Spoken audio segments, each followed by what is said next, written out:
Welcome to the Gaming Discourse. I'm Tyler Frater, alongside Rich. You gotta restart. No, I'll do it live. No, with Rich Data Cruz, Hello. Chief Engineer Commander Connor Frater. Hello. It's March 20th, 2023. Follow us on Twitter and Facebook. We had to restart the intro, and for whatever reason, when I did the intro again, as you've heard, I looked at Connor and I started laughing. I don't know why. Kind of rude. I am back from vacation. It was great. So I did my best. I approve. You did fine. You did fine. I didn't say the date though, so I fucked up with those. Well, That's all right. we do have news. We have games. Patreon.com/thegamingdiscourse. $247 You can support us. Latest video is about my favorite level in Half-Life 2. And I'm working on a video about Scorn right now. I played Scorn before we left for the trip because it was on Xbox Game Pass. So Connor, why don't you start off with what you've been playing? I've been playing Borrow Trauma. Okay. Which is a... I'm not sure if it's not roguelike, but it's roguelite. Every time you play is different outcomes, stuff like that. Okay. But it all takes place in a submarine on Europa. Interesting. There's different settlements that you can move between to, taking missions, going between. And it's played from a third-person perspective, but you just see the inside of your ship unless you hop on one of the turrets. Then you get, a very limited view, third person, where your light is shining in the darkness. Okay. There's creatures in the water that will attack your submarine as you're transporting goods. You have to fend those off. And being in a submarine, when you navigate, it's all by sonar. Yeah. And you have passive, active, and a directional sonar that you can use. Okay. Active is the most useful. I don't know why. Okay. Yeah. Is there any downside? Because I know from playing subsims, the only reason you don't want to use active sonar because you're going to be it's a two-way road. I haven't encountered anything yet that you're going to be more detectable or whatever. Yeah, I haven't encountered anything yet that's use passive sonar to get by this area, or look out, things are attracted to active sonar. I haven't encountered any. It's pretty fun. It gets pretty nerve-wracking when you're just in the depths and you have your sonar and you see a single dot and you're like that, and it gets closer, you're like, ah shit, get the guns. And then they puncture through your submarine and you have to fight them off with a pistol because that's all you start with. Wow. Okay. Yeah. Interesting. That's terrifying. I've always wanted to play that. So it's co-op. Really? Yeah. And you run around the sub and do stuff. Mm-hmm. Oh, cool. Is it kind of like FTL in that sense then? A little bit. You have crew members that have different specialties, and you just tell them to do certain things using command wheel. The best person for the job just goes and does. Okay. Submarines are scary. They're awesome, but nuclear submarines can stay underwater indefinitely as long as the crew has food or whatever. And air. Yeah. And they can detect just everything forever. Just everything, the entire planet. Submarines are creepy. Mm-hmm. Richard. I've been playing Wolong. Oh, okay. Nice. What's this? Fallen Dynasty? Fallen Dynasty, yeah. And I wanted to start it up because, it's another big game on Game Pass that I don't have to pay for, which is great. I mean, pay for the subscription, you know what I mean. Sure. But I started it up. It has an incredibly good character creator. Mm-hmm. And I found, and I myself don't spend time in those things, but a lot of people do. But I found a very good template for a character, and I went with that. And I started playing the game, and I got to the first boss battle, which was really fun and really beautiful. The game is pretty good looking as well. And then I got to the next level after that boss. And I played a little more and I stopped because I said, this is Dark Souls. Yeah. And I feel bad saying that because it's a somewhat hypocritical, because every first-person shooter is a first-person shooter. Every sports game is a sports game. You know what I mean? But the type of gameplay that the Souls games have, very specific, and it is the same thing over and over, even if people will argue with you, it's not. It goes through these enemies to the next thing that you have to activate, fire, whatever. There's definitely some repetitiveness. Which is, in this instance is you're raising a flag. The enemies don't come back when you rest at it. If I haven't noticed them coming back, but you rest at it, they don't come back. And the game is a lot more action oriented comparatively to the Souls games, which I appreciate. And I get the hang of a little more because I'm a big fan of like hack and slash stuff. But everything down to how your equipment is handled, how switching between things is handled, everything is just another template of like the Souls games. Did you play either of the Nios? I did. Okay, because the Nios were the same way. Yep. And I'm pretty sure that's all Team Ninja, right? Yeah, Team Ninja. Yeah, Team Ninja has like quietly made really good game after really good game for a decade now, almost. I don't know. Actually, yes, that's a very good point. They have, because their last major hits were both the Ninja Gaiden series and the Dead or Alive series, which one is in microtransaction hell, and the other one just they haven't made a new one for Ninja Gaiden. But it is.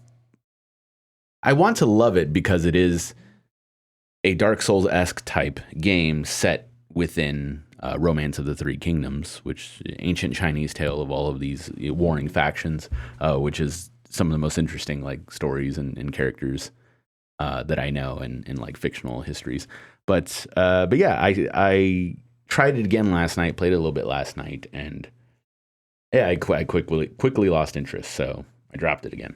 You're just not feeling the Souls-like type pattern. Yeah, and it's just that I don't want to do it. I don't want to keep rubber banding. Yeah, that's a good way of looking at it. Yeah, and 3 steps back, 3 steps forward, 2 steps back, yes. 3 steps forward, 2 steps back. And it's not hard or anything. It's just cumbersome. It's all it is. Just that constant. You have AI characters that run around with you, like AI partners that run around with you and help you out in battles, which is also neat. And then it leaves a little more of the aggro and the stress when it comes to enemies. But I might give it another shot because I want something else. But I know in a couple days Resident Evil 4 comes out, so probably not a good idea to look around for things. Sure, definitely. This guy got me into Marvel Snap. After the last 2 weeks of hearing him talk about it, I was like, fine, I'll do it again. Because when I first played it, I didn't have like, it sounds silly. I didn't have the time. Like, even though they're very short matches, like I didn't have a moment. And so now, I get into bed and it's like 2 matches, like within 10, 15 minutes. And it's cool. And I go back to bed and it's very fun. You talked about it before. I think you were here when you talked about it before, but yeah, you just play your cards so that you take control of 2 of the 3 locations that they have on the field. And each of those locations will do something different based on if you put your cards there. Like one location, I don't remember what it is, but like after a couple rounds, it'll transport everybody to like other places or something like that. And other people will, there's one I encountered that like if you have more cards on that spot, you gain 100. Yes. Like you got 100 power, which is ridiculous because... Yeah, the player with the most cards gets 100 power. Which you can't even get close to 100 power like normally, unless there's cards I don't know about. There are. Okay. So I was playing that, and then today I started, because I wanted to try to do a review, I started a new VR game called The Light Brigade. Oh, okay. And this one just came out recently within the last 2 weeks. It's one of the launch titles on PSVR 2, but I'm playing it on the Quest. And it is a fictional, mystical World War II type setting game. As far as I'm aware, it seems like the world is kind of already like mostly ended. And so you're part of this. It was a holy war. It was a holy war, and all of your weapons are World War II based. Okay. So like the rifle that you get is pretty much like an M1 Garand. You do have a Luger pistol. You have the type of smaller like Uzi. Those are the things that I've encountered so far. But it is a roguelike, and it's kind of based around. The sub themes are like kind of based around like faith and religion and stuff, and you're part of the Light Brigade, who is, as of now that I can see, trying to restore the light to the world. The enemies you fight have a kind of a crystallization going on with them, and it's kind of like interesting, kind of a dark swirly crystallization. And so when you like need to go into your next areas or unlock doors, you literally will like put your hands together to pray to like activate the light, and then you'll go through them. When you defeat enemies, their soul drops, and so you will grab their soul to purify it at the end, like before you walk through the doors. You have several lives, and each time you die, you have to just do the same, do the same motions, pray, and then come back to fight. You will gain. There are chests all over the place, and when you open some of them, you will gain one of 3 tarot cards that will provide you with a particular buff for your run. And of course, live, die, repeat. It was finicky at first because it's every first-person shooter game in VR is the same but wildly different as far as their aiming goes. and I know in a sense, and so it took me a little bit to get going, especially when I have room now to like move around, but I refuse to move around in VR. I don't know why. Like I refuse, like I'm always standing still and just turning with the analog sticks. I'm never actually turning when I can do that. But by the end of my like 3rd or 4th run, I finally was like, oh, here's cover. Like I need to get down, and I need to like poke my head out. And I ended up getting pretty far. I beat the first boss, which it seemingly, according to the story, seems that not as all is what it seems. Okay. Of course, with everything, but their storytelling is somewhat vague, but not as vague as like Dark Souls or Elden Ring or whatnot. Dark Souls. Depending on who you talk to, yes.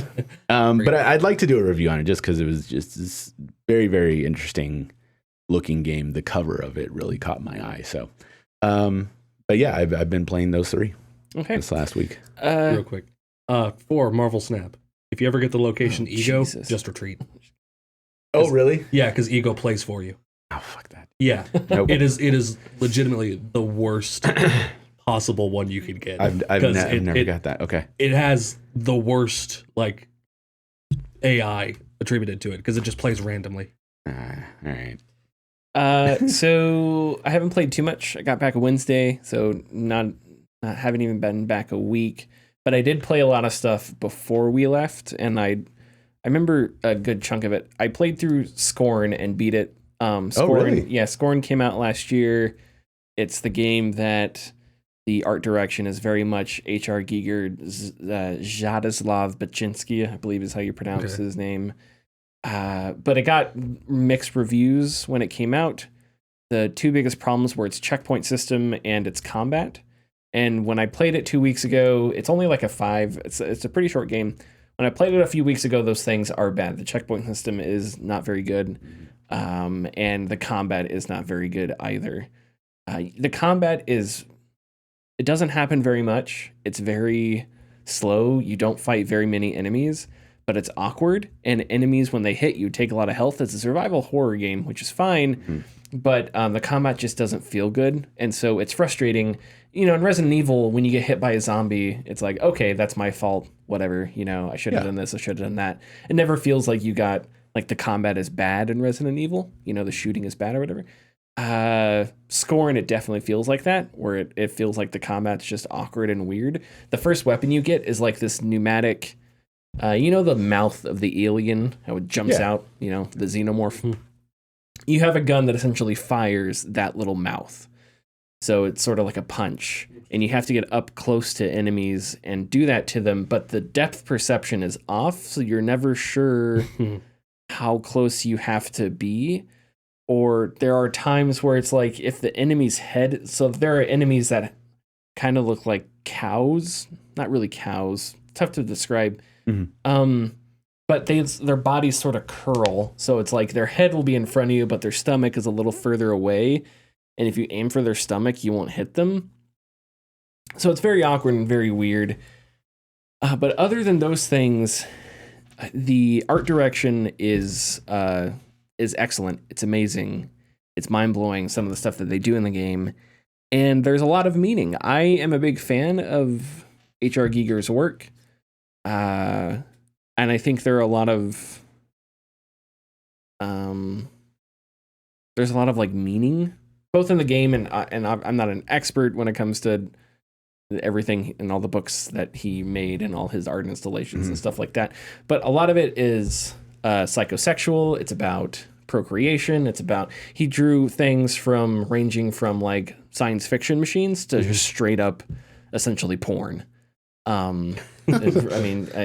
It's art, but it's explicit to the point of pornography. So to make a game where you're trying to emulate Giger, I think is tricky because Giger drew every single body part of the human anatomy. You know, just whatever body part humans have, he drew it. And I understand as a game developer, you want to be true to a certain art direction, but you also don't want your game to be adult only. So it's like, because then it won't sell or whatever. It's like, how do we do this? And that's too bad. That bothers me because I think if, you know, I don't know, maybe except with the exception of like Australia and China, if somebody plays Scorn, if somebody looks at a Giger painting, an explicit Giger painting, or not painting, but an airbrush, whatever he did, it's like you can say, okay, this is a work of art. There's all kinds of stuff in this. And you play Scorn and it's really similar, but for some reason we regulate games differently. I'm not going to get into that. But the game deals with similar themes. The game is about, there is no story. There's not a single line of dialogue. There's not a single line of written dialogue. You wake up, you don't know who you are, and you just start solving puzzles and walking around a world. And I really appreciate that. But the game has similar themes. It's about procreation. It's about, I think, the relationships between like living organisms, consumption. There are a couple characters in the game. They don't have names. They don't talk with each other. It's just you kind of see, you play as them or you experience things happening to them. And it's really interesting. Parasitism, is that a word for parasite? Parasitism? I think so. That's also another theme because there are monsters in the game that sort of attach themselves to things and that's how they go on living. So a lot of the game is how life procreates and continues living on. The main enemies in the game, they join together and they create these really long strands and they die. So it's like you find one that's alive and you have to fight it, but then there's walls of them in these strands and they're dead but they're making up some kind of organic structure. You don't know. Nothing is explained to you. So I really love the art style. The ambience is amazing, but yeah, the combat is bad. But I kind of wanted to make a video, not necessarily, you know, quote unquote, explaining like what's happening in the game, because I don't know the game has a single explanation. Yeah. But sort of trying to unpack like the themes of procreation and the violence of procreation and stuff like that, which I think is all really interesting. And again, goes back to Giger. Jaroslav Baczynski, I don't know as much about. I know a lot of his I've seen a lot of his work online and stuff, and I really like it. But his work, I think, is more anti-war, and is nowhere near as like explicit sexually as Giger's work was. So his has sort of different themes. Anyway, and then what else do I want to talk? I played a little more Hades. I got back into Hades. I saw the trailer for Hades 2. I was like, I need to go back into Hades. And goddamn, that game is good. So good. It's so good. And I have been sort of out on roguelikes because from like 2018 to 2020, I probably played like 10 roguelikes. Oh, I'd imagine you did. Yeah. I reviewed them. I played them. I was just all over the place. And the market is saturated, but it's saturated in a good way because there's a lot of really good roguelikes out there. Like I wanted to play Dead Cells, but I just haven't yet because I was like, do I want to do a roguelike? I don't know. I've been playing that too. I just didn't want to talk about it for like a third week in a row. But for some reason, after seeing the Hades 2 trailer, I was like, maybe I'm down for a roguelike. Mm-hmm. And I played Hades and instantly it was like, oh, God, this game, phenomenal. So Hades is really good. And how many times do you have to defeat Hades until you get like the true ending? 10? Okay, I think I have 4. So and then it still doesn't end after that, buddy. Yeah. Okay. Well, I think I want to. I ended it after that. I was like, okay, but sure. But there's a lot of people to help. There's one more thing I want to talk about. Connor, you have not. You said you didn't play it. Did you play much of Atomic Heart? No, I heard what you're going to talk about, and I was like, okay, I'm good. Maybe. Okay. Well, just you go ahead. I played. No, the answer is no for me. I got maybe 5 hours into Atomic Heart. If you muted the game, you'd be really impressed the first like hour. But the trouble, and I don't really have an interest to go back, and I think part of the reason is a lot of the problems that I think a lot of people have had with the game. And the person that reviewed it for Eurogamer wrote something like it's like whistle, it's dog whistle after dog whistle kind of a thing, where it's like, okay, you're in this Soviet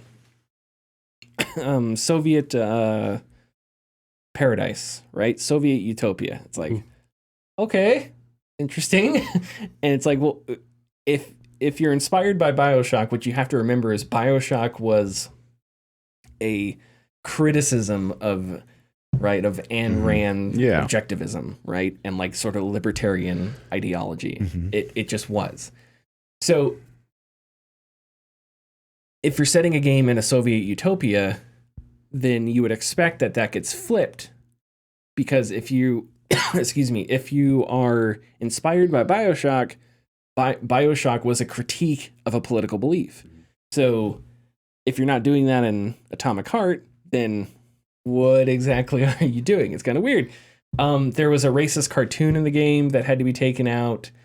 It's horribly written. Just the main character is obnoxious. The main character is written to be tough, cool guy, but it just doesn't work. It wants to be funny, but it's not.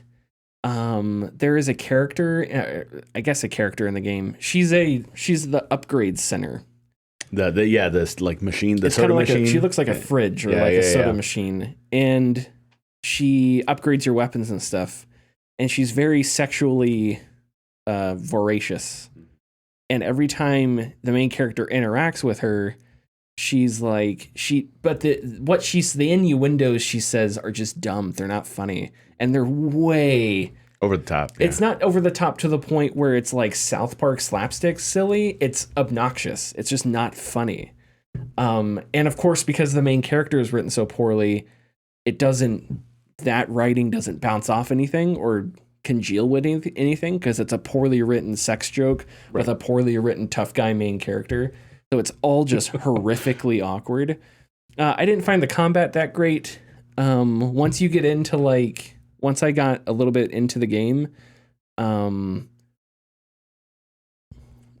don't know. I just wasn't hooked. It never got to a point where I was like, the melee combat was just not that great.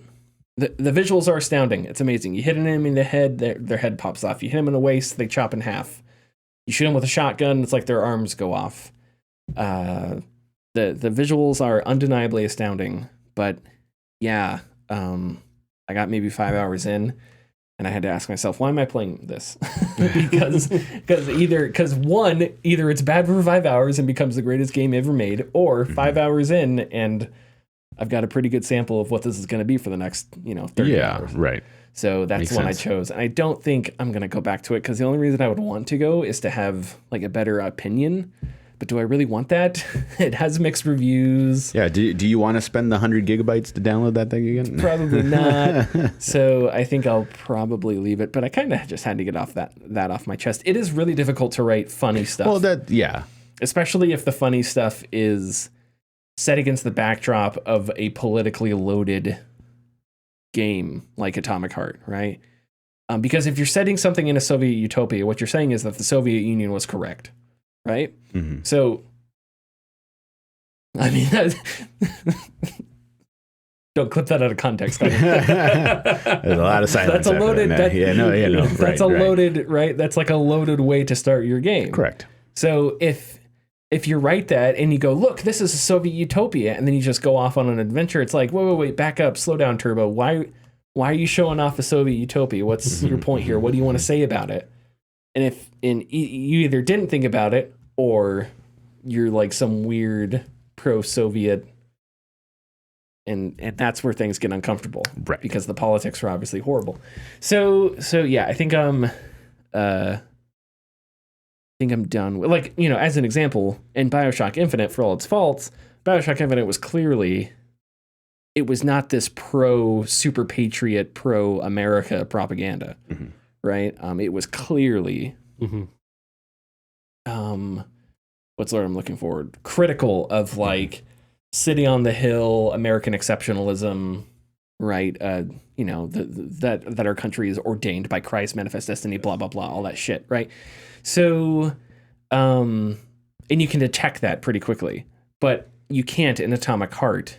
And so it's like, do I want to dig around to emails and figure out, oh, okay, here, they're trying to criticize things. They're trying to, but at that point, it's like, I'm doing the work for the developers that should be done in a clever, better way. So I'm just not going to. And I've made the decision now. I'm not going to play Atomic Heart. I'm just going to go back to Hades because it's really good. Good call. Is there anything else? I think we're good. Let's play the ad. Thanks for listening. If you like our content, please consider subscribing or leaving a like and comment. You can find us at patreon.com/thegamingdiscourse. And our tiers are $2, $4, $7, and $10 and include getting your name in the video credits, early access, and access to our Discord server.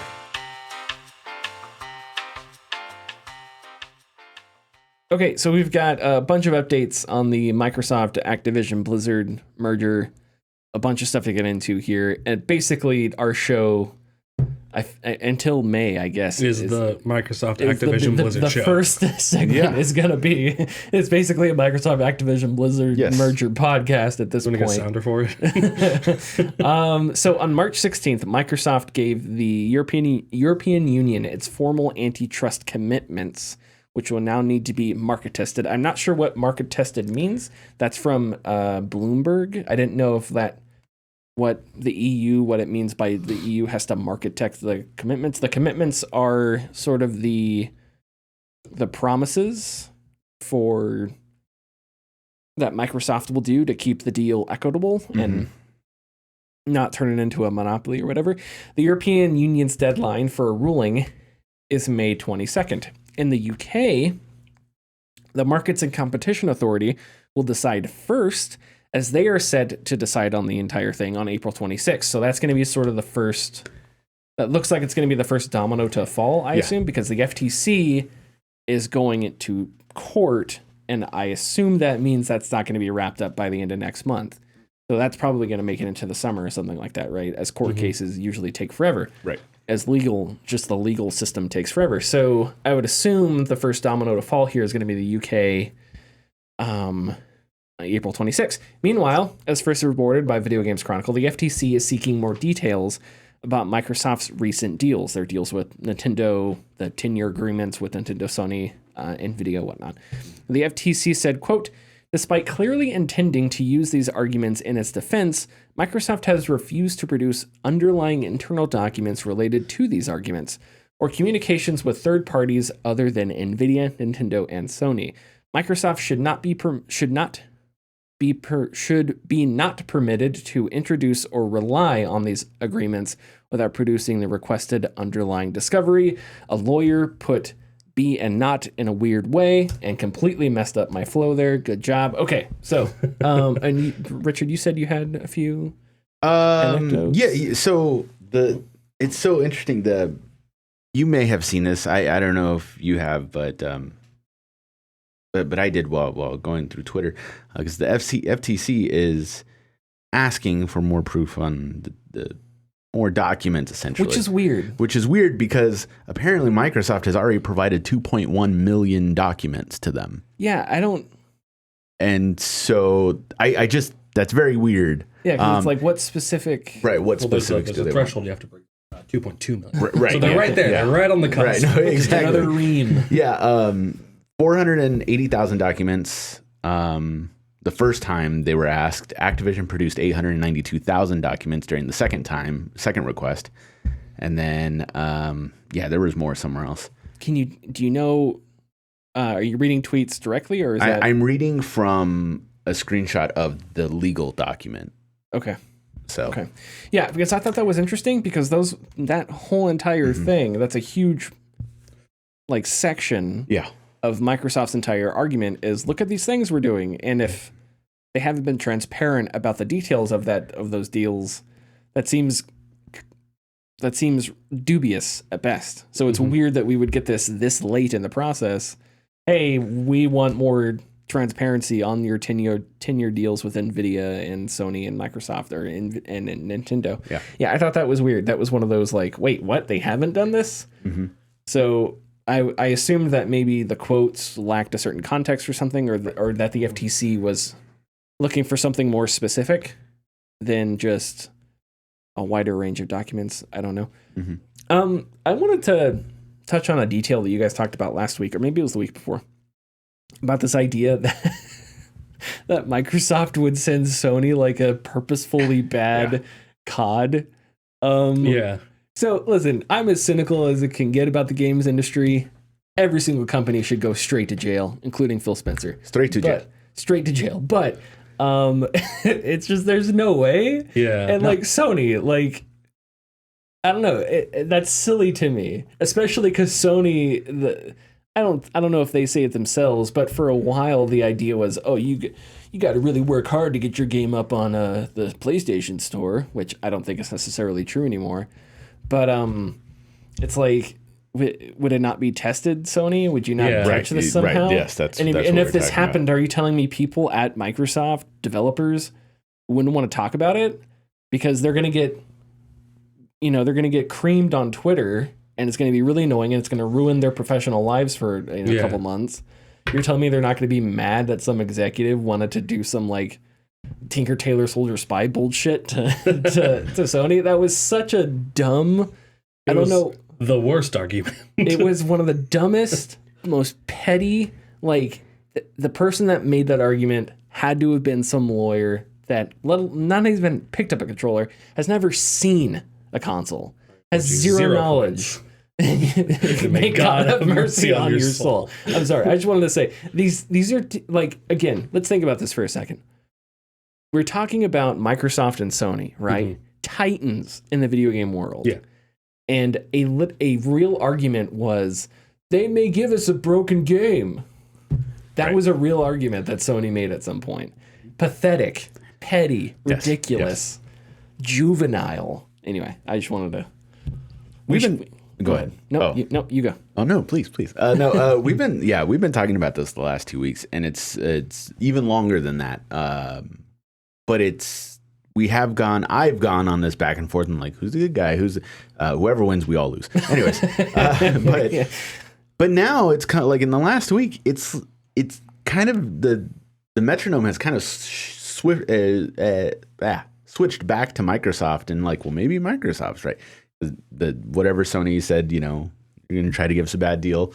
Not the case. Where are your QA testers? But on top of that, the CMA published responses from 6 different game companies relating to the Microsoft directed to the Microsoft Activision deal. And all 6 of them were in favor of Microsoft, the merger happening. I did see that, yeah. And the responses were due to the fact that because of Sony's iron-fistedness when it comes to independent games and smaller games that aren't AAA titles being put onto their stores and being featured on their stores, with some of them saying that if you are an independent game that gets put on PlayStation, you're not going to make any money because there's no way for these consumers to find your game when you go to the store, because all it is, they're advertisements for the big guys. Call of Duty. And very difficult to find. Whereas Microsoft has been nothing but accommodating to all indie games. Independent publishers and developers have gained really lots of money. It's a really good point. From Microsoft and Game Pass because of it. When you open Game Pass, you see a lot of the games that you see are you see Madden, sure, but you also see the smaller titles. Yeah, and I've played a lot of them because they're just, well, let me try this one out.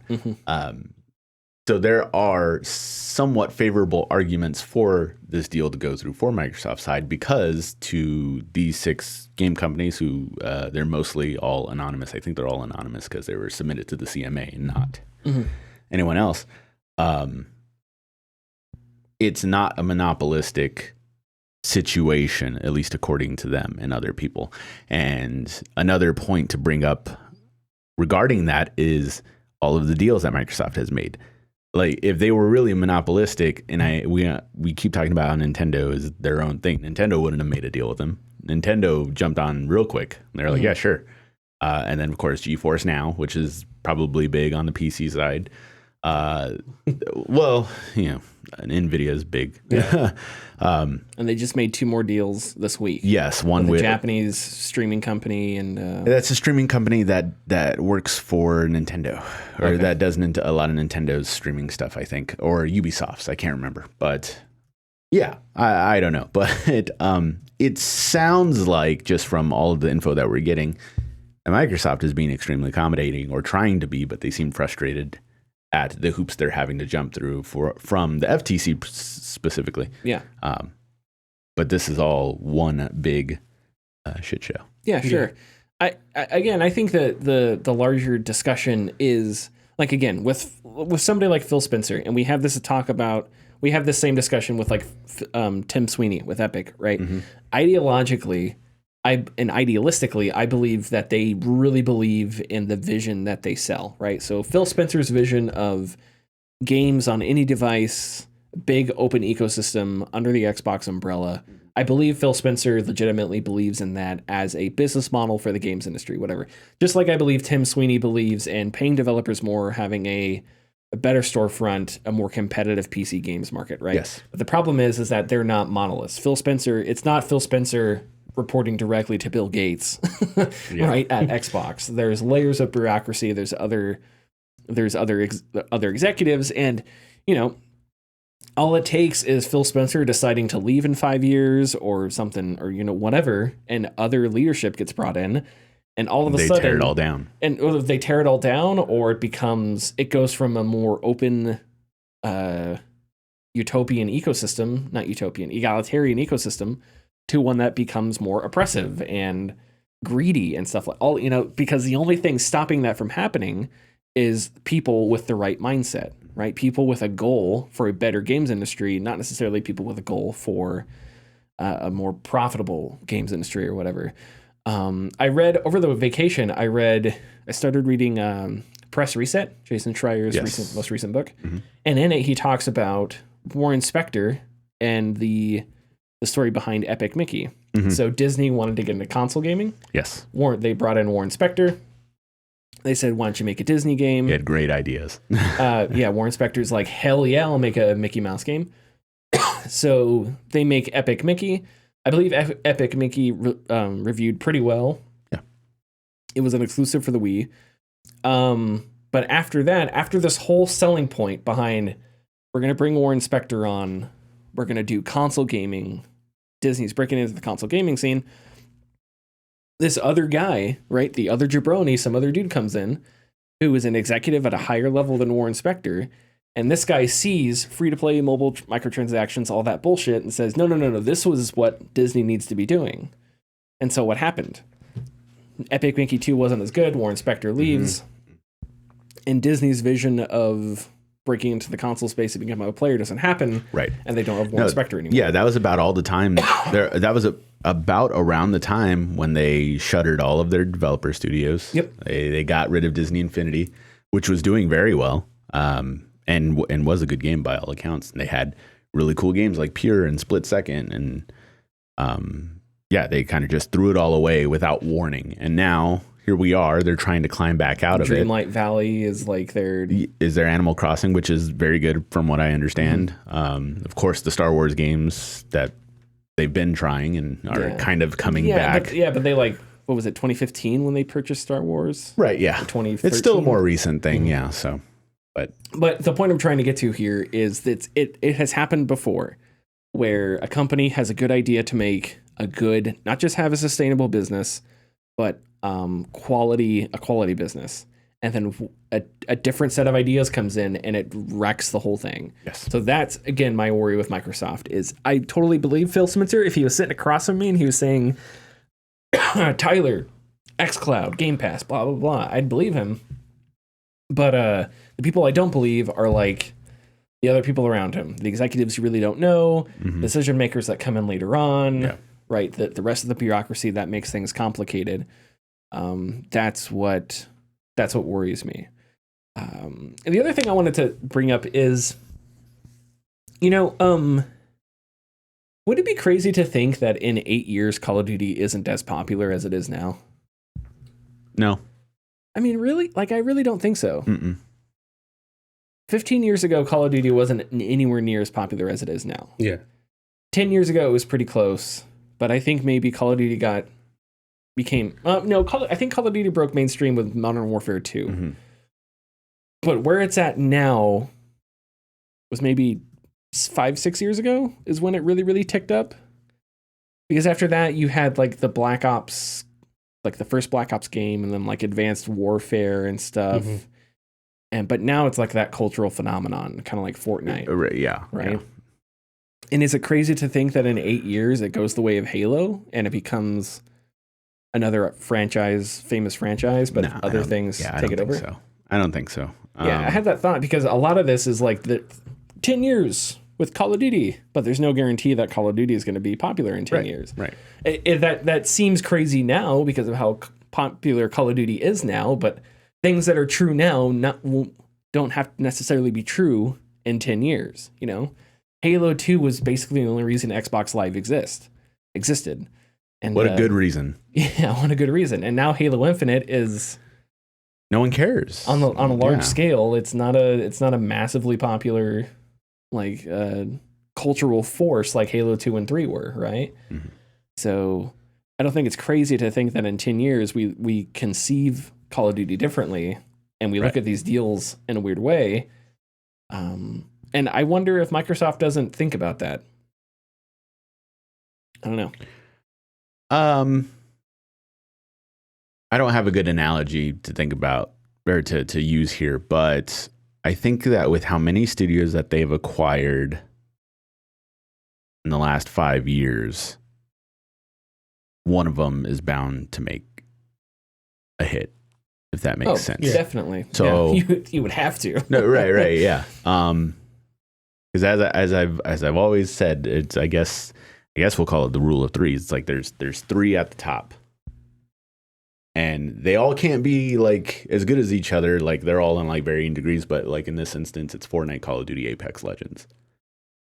And Fortnite had the benefit of capturing a young generation that kind of grew into a teen generation, somewhat adult. And now we're at the point where Fortnite is the Smash Brothers for shooters. Yep. But with everything, not just Nintendo, literally anything, Leon and Claire in it. But yeah, it's not crazy to think that they won't hold that title forever. Nothing does. Sure. Everything ends.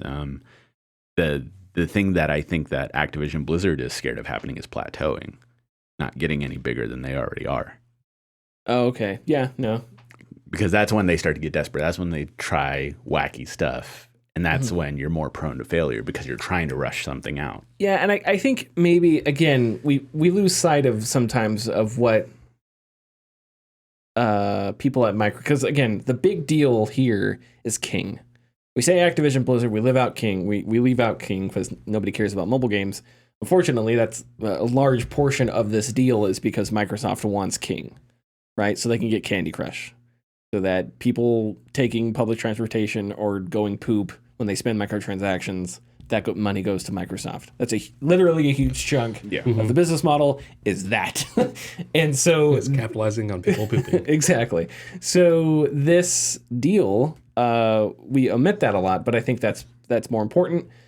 So maybe they don't view Call of Duty the same. I mean, I'm sure they view it as like a heavily profitable asset like they should. Mm-hmm. But to them, the real cherry on top is King. As Jared Vanett would say, you take the ice cream, you take the sprinkles. I'm going to take the cherry right on top. Anyway, are we ready to move on? Yes. Richard, what's going on? New publisher. We got a new publisher coming out that is set to focus on creating short games. That's correct, yeah. Flex Games, a publisher out of Brazil, is starting Short and Sweet, a games label meant to promote short games. Axios describes the games that can be finished in a sitting or two. Short and Sweet founder Paulo Luis Santos spoke to Axios saying, quote, "A significant number of players just want to chill and play a nice fun game on, say, a Tuesday evening or any short time window. But that is surprisingly hard to find. We really want to remove the pressure of adding content for the sake of game length, allowing developers to make their game last as long as they envision it to keep it to the highest quality they can," end quote. Santos said the team is still working on how to price its games and wants to find something that is fair for both the users and developers. And one more quote from Santos, quote, "Our sales targets are not too high. They're just enough to enable us to get the developers that we are working with in a good position to establish and grow their studios, while Short and Sweet can sign and fund more great games for our 2024 to 25 games lineup," end quote. I love it. I agree. Yes. Hi-Fi Rush was sub 12-hour game. That's the other game I've been playing. We'll talk about that next week. Sure. A sub 12-hour game. I loved every moment of it. It was really fun. And now we have something. Resident Evil 4 is coming out, and that's about, the VR version was about 13 to 15 hours, and probably going to be the same amount, at least from what I'm hearing. So, but then there's all the extras and stuff, so it will be longer. But I mean, to complete the game is just going to take that much. But yeah, I want more. I would like more short games. It's exhausting. My wife mentioned to me the other day, she's like, "You still haven't played Valhalla, like Assassin's Creed Valhalla." And I was like, "Do you know why?" and it's because I was playing Odyssey, and Odyssey was cool. It was great. Then I look at that map and I'm like, I just don't want to. Not that I have to do any of that. It's just the first knee-jerk thing is just the exhaustive fear of doing all of that, and I'm very sure it's worth it. But I think one of the big draws for a lot of the content, well, not a lot of the content, but some of the most fun content, hunts you down actively. Oh yeah, the mercenaries. Yeah, mercenaries. Yeah, and those are a lot of fun. They are. But yeah, I would love to see more short games in the future that get more popular. And it's not just short. It's, this is different because this is sounding like 2 to 3 hour games, like really short experiences, right? Because they said a sitting or two. So 2 to 3 hour games, something like Scorn, which you can finish in 5 hours. You can finish that in a day or two, So that is fine. But I definitely think there is a desire for shorter games. You remember when, what was that funny space RPG? Came out a few years ago. Oh, Outer Worlds. Outer Worlds, right? Outer Worlds came out. It's like a 20-hour game. People were like, this is amazing, right? Concise, great writing. And obviously, there's lots of side activities you could do. It's a big RPG. But it wasn't like a 50-hour massive game. Game length is a complicated topic because I think when I think about Red Dead Redemption took me forever to beat, but damn, everything I experienced in that game, I never felt like things were going too slow or that I was... No, actually I did a couple times. There were a couple missions, especially in the epilogue, Where it's like, do I really need to go through another camp of bandits and shoot these guys? So there were a few times, but for the most part, a lot of that length I think was there was a lot of substance there. Last of Us 2 is the same way. There were a few fights where it was like, do I really got to do this? Do I really got to do that? Can we not cut this, cut that, whatever? But a lot of it was a lot of really good substance. So games, I think there are a lot of long games. I think some of those long games are long for a good reason. I think they find ways to fill that time with good stuff. But yeah, then you have the Assassin's Creed Valhalla's where it's just a ton of, it's just everywhere. Checkbox stuff. Laundry list. Yeah. And I think I can be empathetic towards people that don't mind that because we were all kids once, and we were all kids who you got one new game, on your birthday or Christmas. Christmas, that was it. Maybe you got the random new game on sale or something, but it was a special thing, and you wanted that game to last. So if you played 5 hours, you were disappointed because you weren't getting a new game for a while. Maybe you could rent something from Blockbuster or whatever. Yeah. But when you played Assassin's Creed, imagine Assassin's Creed Valhalla, something equivalent in like 2005 when we were younger. It's like, oh, yay, I have tons of gameplay here. But now that you're older, you don't have as much time, but you have the ability to play more games and things like that. You don't want sort of that. You don't desire that artificial lengthening as you did, as much as you did when you were a kid. Yeah. But some people may still want that. So I'm empathetic toward that. But the marketing of game length is obnoxious, I think. And what I mean by that is like with Dead Island 2. When it's like Dead Island 2 has, what was it? It was like 200 hours of content. And people were like, what? Oh, Dying Light 2? Dying Light 2. Yeah, I'm sorry. Dying Light 2. It's like 200 hours of content. And people are like, what? And it's like, okay, well, that's everything. Really, story is like 20 hours. It's like, oh, okay. So that kind of like obnoxious marketing. Right. Yeah. There was actually an article yesterday that revealed the Final Fantasy 16 that's not even out yet. Like, it will take you this long to beat the game, this long to do like everything. Just like, 40 and then 90. Like, and that's not obscene or anything, but yeah, it is weird that, it's because of the people want their money's worth, especially when games are $70 now, and so they equate their money worth to how much do I get out of this. When you can have it be whatever you want, but like a good example, like Titanfall 2 is one of the best games I've ever played. 4 hours long, like 4 or 5 hours long, like absolute definition of short and sweet. But people were upset that it was so short. But ultimately, they were like, that game was so good, though. Doesn't matter. I don't know where I was going with that point. It's just a consequence of how people perceive. It's a complicated game length is a complicated thing. Yeah, I think just like accessibility. But short and sweet from what was the Flex Games. I think it's a great idea, and also they're not out to take over the world. Our sales targets are not too high. Thank you, Jesus. We have somebody who isn't out saying we're gonna, run some crazy. Sold 800 billion copies. It's a failure. And that's so. I'm sure other people say things like this around the industry, but it's just setting a goal of having a sustainable business paired with providing a service that people want. That's just so refreshing in the games industry because you'd think those things go hand in hand, but the games industry doesn't always happen that way. So to hear somebody say our sales targets are not too high, this is what we're going to do. It's like, thank you, right? Makes me think of companies like Paradox. They're not out to take over the world. They know their market. They know the types of games they make. They're really good at that. The DLCs might be bad, but other than that, they're really good.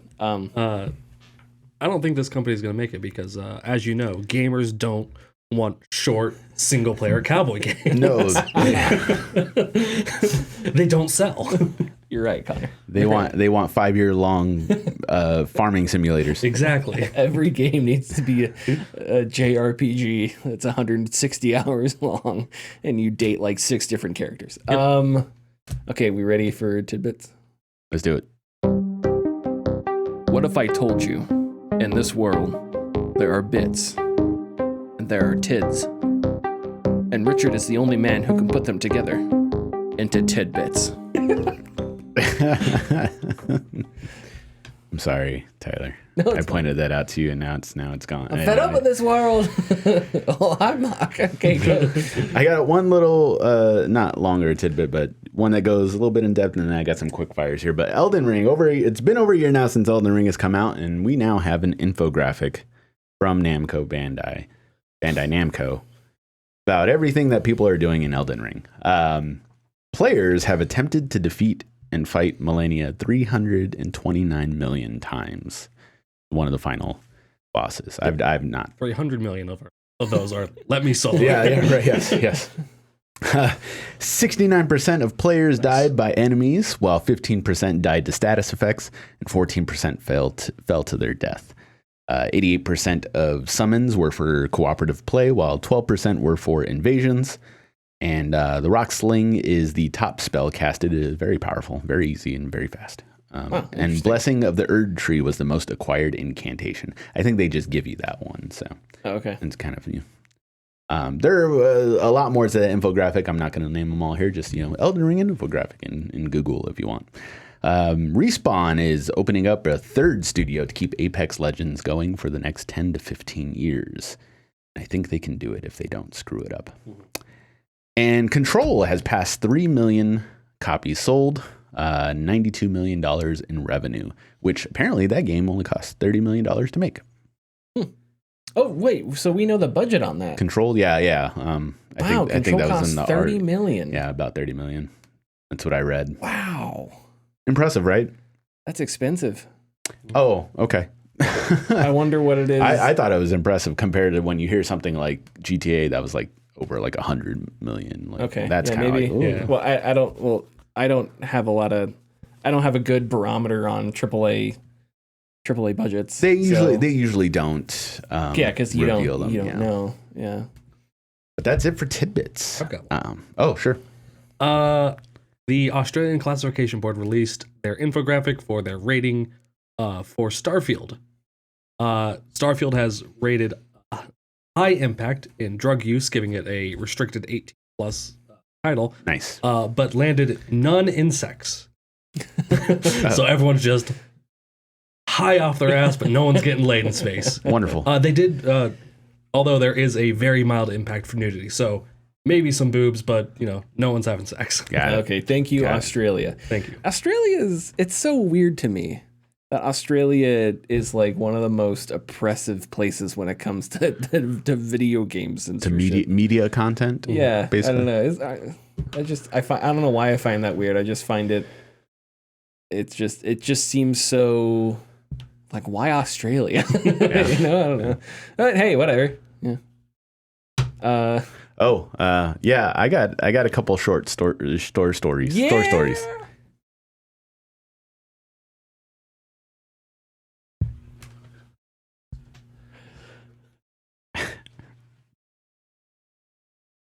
Love it. Gatekeeper Richard is here. Oh boy. Not necessarily gatekeeper. I'm not a gatekeeper when it comes to video games. Play any video game you want. All the video games you want. But if you ask me any sort of question about playing video games and I give you an answer and you just like, I don't know what the fuck you're talking about. Like, why are you here? I had a guy, this was weeks ago, came in, he was very rambunctious with his friends, and they were all asking for GameCube controllers, and he's like, how do those work? Which is a third-party GameCube controllers. And whenever anybody asks that, I ask this question: are you playing Smash? If they say yes, I'm like, no, don't buy it, because I don't have a controller here to simulate. But have you seen Smash Brothers players play Smash? Yeah. They literally slam their controllers on that, like terrible. So, he makes a ruckus because GameCube controllers are now $45 because of this fact. They don't make them anymore. They're only going away. And any person who wants a Smash controller meticulously looks through it for 20 minutes and makes sure that the analog stick isn't sickening. It's disgusting. Anyways, he comes up and he goes, what types of games are you playing right now? I go, oh, I'm playing Genshin Impact right now. Almost immediately, what the fuck is that? All right, man. Like, you asked me what game I'm playing, then I give you an answer, and that's your response. Ugh. I don't want to talk to you anymore. Yeah. I don't blame you. Like, you get things like that sometimes. But that was that one. Real men play Smash Bros. Real men play Smash Brothers or Call of Duty or Fortnite. Those are the only three. There's no other games on this planet. Oh, NBA or Madden as well. FIFA. Yeah. And FIFA. Not baseball. Baseball's not really a mad sport. It's more of a nerd sport. Hey, MLB players are chill. They buy their game and they shut up. And they enjoy it. Which 23 is that on Game Pass? I should probably try it out. Wait, really? Yeah. Oh, hell yeah. Yeah. I didn't know that. No, yeah, it's on Game. One of the stipulations of having it on Xbox is that it comes out on Game Pass. Oh, hell yeah. And Aaron Judge is on the cover. All rise. All right, anyway. So I had a one of my other employees from my other store, he brought me a 3DS, a special edition Pikachu 3DS to the store because it was hardware banned.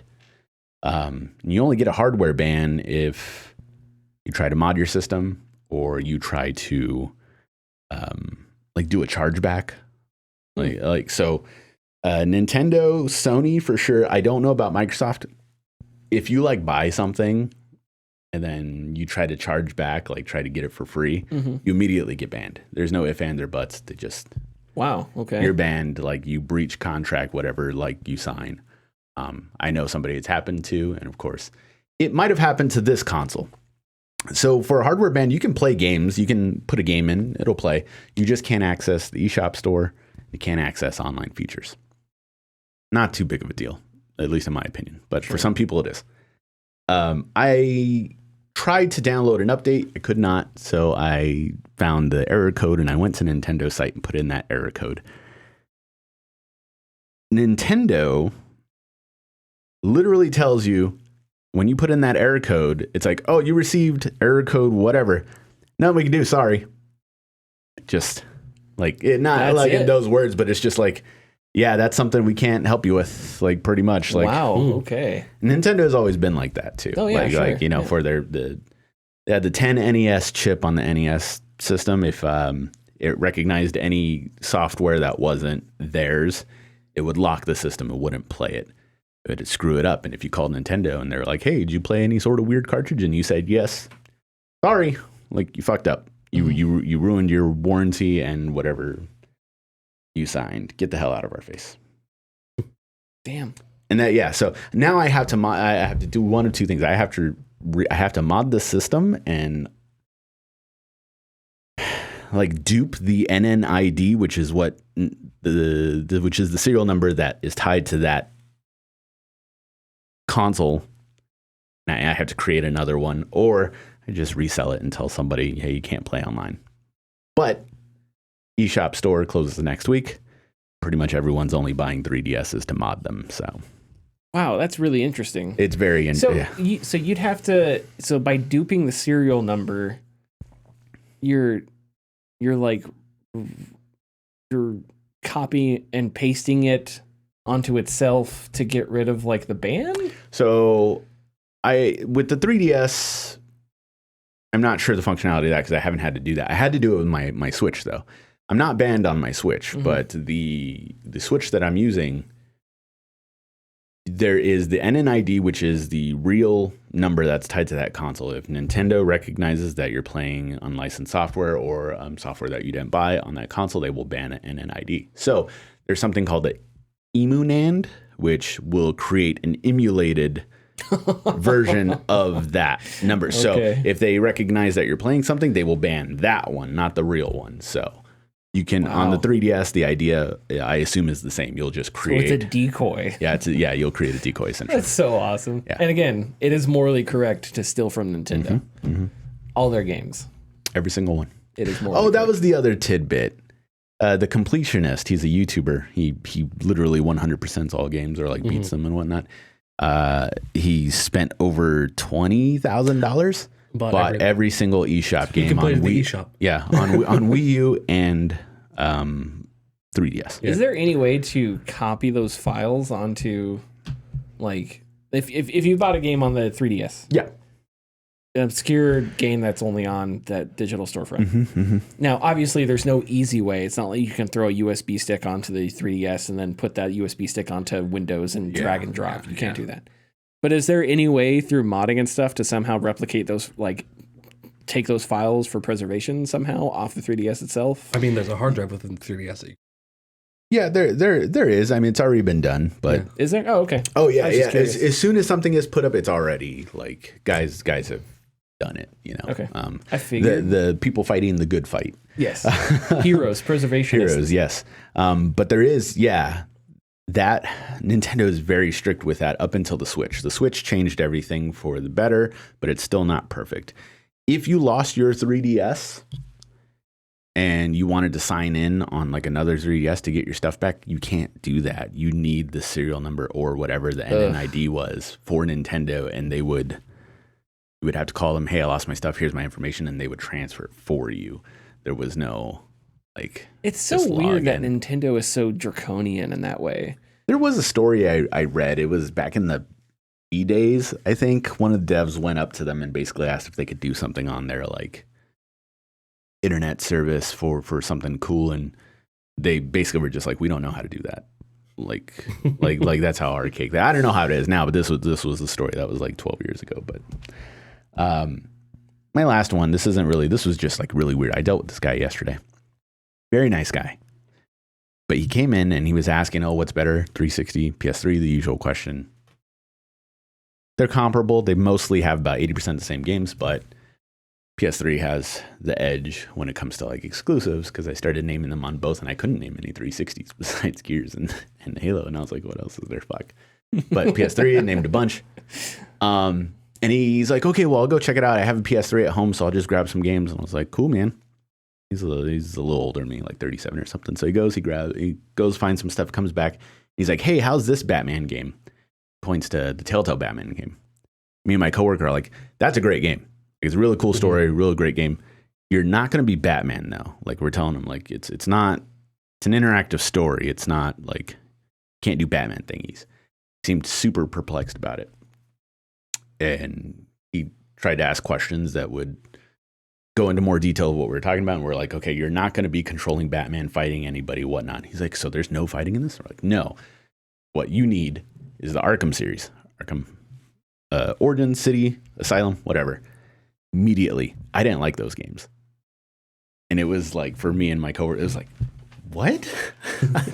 And I don't normally do that. Like when people come in and they tell me, oh, I don't like Zelda, I'm always like, yeah, I understand, cool. But for some reason, like it was just unfathomable that this guy did not like the Arkham series, because it's just, I don't know if anybody disagrees. That's like some of the most purest form Batman stuff out there. Yeah, some of the very best. And so maybe the best superhero game ever made was the second Arkham game. Yeah, quite possibly. Yeah. And so he's like, okay, well, I'm going to go look for some more stuff. Do you have any suggestions? I'm like, yeah, sure. The Arkham series. Infamous, Prototype, Uncharted, Sly Cooper, Ratchet & Clank, blah, boom, boom, boom, boom, boom. Nothing. Not interested in a single thing. And I tried to push him towards Infamous, because that was like the closest thing to, Batman. And he picks up Arkham Origins. He's like, how's this? And I'm like, well, that's related to the other ones that you said you didn't like. And so here we are. And I told him the story and whatnot. And he decided he'd go for that one, like at the end of the night. And I checked him out and everything. But I was just like, that's the same goddamn thing that is the other one. So I don't know if he's going to come back or whatnot. But it was just a weird one. Nice guy. And I tried to help him as best as I could. But, sometimes you got to take the L. It's like Jeremy Jam in Parks and Rec when he's like, I don't like Morgan Freeman's voice. I feel it's very grating. And everyone's like, what? What? Follow us on Twitter and Facebook at The Gaming Discourse. You go to our YouTube channel, YouTube/Gaming Discourse, Patreon.com/The Gaming Discourse. We'll see you next week. Bye-bye.